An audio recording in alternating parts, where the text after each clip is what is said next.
After a very unfortunate loss, in unbelievable fashion, the Cleveland Cavaliers just had a big bounce back win in Miami with their G League team.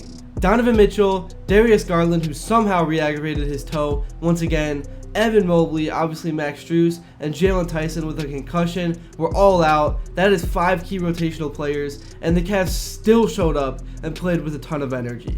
The younger guys really took the playing time as an opportunity to play scrappy, to play their hearts out, and to fight to try to keep the Cavs in this game. Like, even if the basketball quality and the shot making wasn't there, this team played with a tenacity that I have not seen in a long time. Even Jarrett Allen stepped up and had a big game. I don't know if it's because the pressure was off that allowed him to play loose or aggressive, but whatever it was, he needs to carry that momentum forward. He needs to play like this every game if he wants to start getting his fourth quarter minutes back. And then Craig Porter Jr., what a heroic performance out of him. He really has got a deep bag. He has grown so much as a player since just 2 years ago. I think moving forward, he definitely needs to be out there on the court at least 10 minutes a game. So I want to dive into and break down everything that he did in this game. I want to talk about the win. I want to talk about everything going on with this team. But before I begin, I would really appreciate it if you would drop a like and subscribe. It only takes 5 seconds. Plus, you can always change your mind. We are on the road to 60,000 subscribers. And with your support, I believe that we can get there super fast. So the Miami Heat definitely did not come into this game prepared to lose. They looked shell-shocked in the fourth quarter when the Cavs stole the momentum and eventually the lead. Really a mix of everyone was the key factor into the late game takeover. Lonzo Ball was super solid. DeAndre Hunter made plays on both sides of the ball. Obviously Craig Porter was the hero, as I talked about in the intro.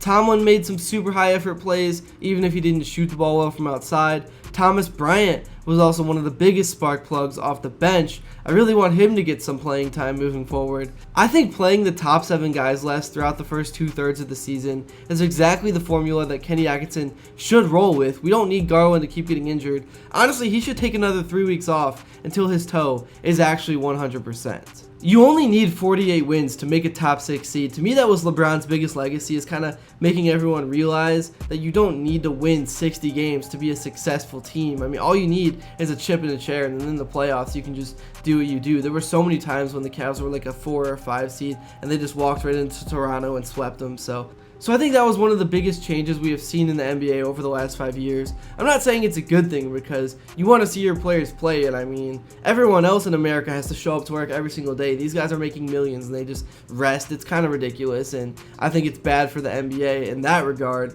But still, at the end of the day, every NBA team is chasing a championship, and to get there, you need your guys to be fully healthy, and it doesn't matter if you have 52 wins or 47 wins. It just, as long as you're in, that's the only thing that really matters. So basically my point is that these young guys played with heart. They showed how committed they are to helping this team in any way they can. So moving forward, if you're Kenny Atkinson, you should give Craig Porter and Tyrese Proctor more minutes, especially on back-to-backs. Thomas Bryant needs to back up Jarrett Allen. I think Tomlin needs to develop more, but he definitely plays with insane tenacity.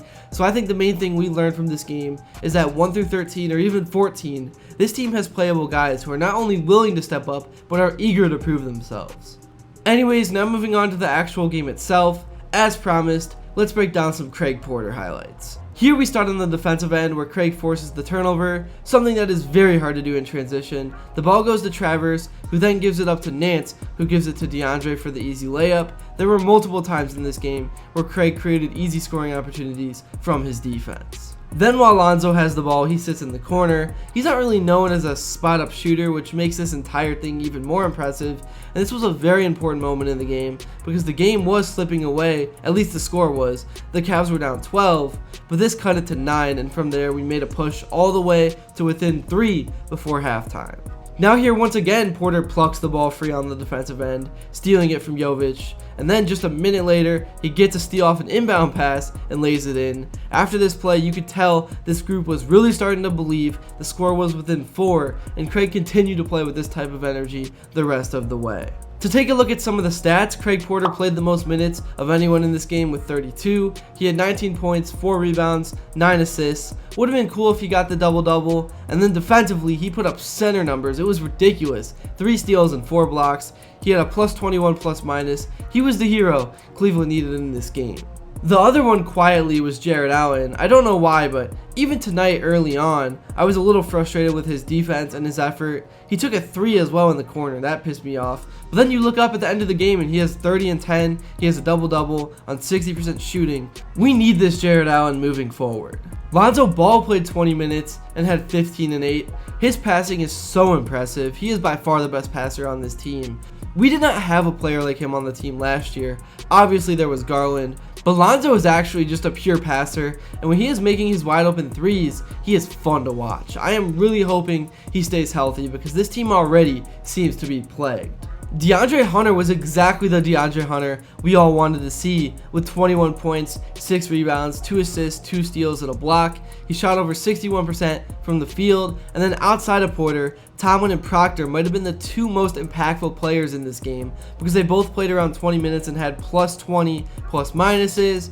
Proctor has got a deep bag for being a second round pick. He is way more developed than he should be.